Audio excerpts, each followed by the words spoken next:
I think a lot of people just don't realize that, there's all kinds of different salts. There's all kinds of different natural salts as well. And one of the things that I love about what you do is that you do your research. You actually know what the content of all the different minerals are in your salts, and it's different salts that you're sourcing from different places, which we love, because at Healing Coast we like to vet everything and make sure that we're not going to recommend something to someone unless we like it, and we've done our research. And so we love companies that do their own research.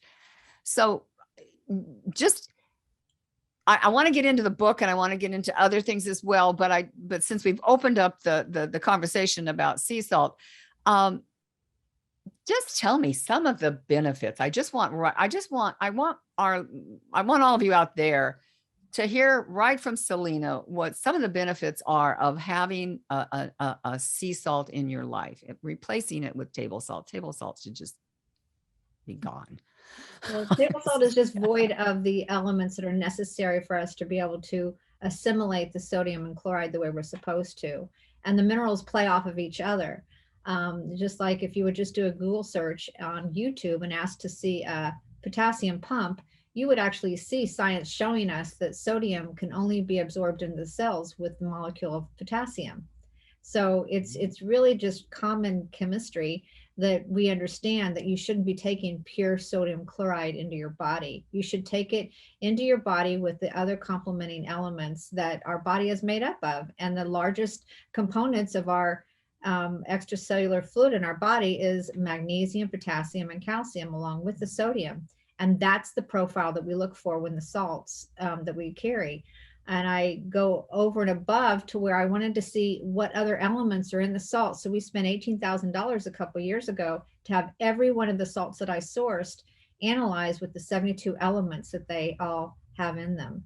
And that's basically it. It is so simple. It doesn't really take a rocket scientist to understand, but it goes with all foods. All foods should be not isolated with their nutrients, but as whole as they can possibly be.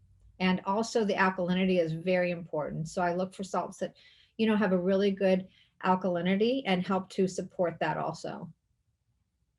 Well, and as we've said, you source your salts now from all over the world. And I mean, I've known you long enough to know when you go off on these adventures, and you really know salt. I'd have to say that there's probably, is there anyone else in that you go to learn more about salt from? I mean, I would imagine you're the expert at this point. About the salt sourcing, yeah. I'm the one that goes to the places where it's being harvested and make the changes that need to be made. If I see that there's some, lack of integrity or purity, and I will go and make those suggestions, and they will do it. I've even brought salt masters from one region to another region to help them improve the quality of those salts. So I really do think that, and I won't pick up a salt unless I've visited the location also to make sure the integrity is what it is. And some salts come back and the mineral analysis looks great, but when I see the conditions that they're actually either storing it in or harvesting it, I just have to make those, little small corrections, and they all make them. And I've built really strong relationships with all of my salt sources. As a matter of fact, during the whole COVID and the whole huge increase of sales, my salt sources all said, you're the first one in line to get the salts if we run out. So it's the relationship has really made this company what it is.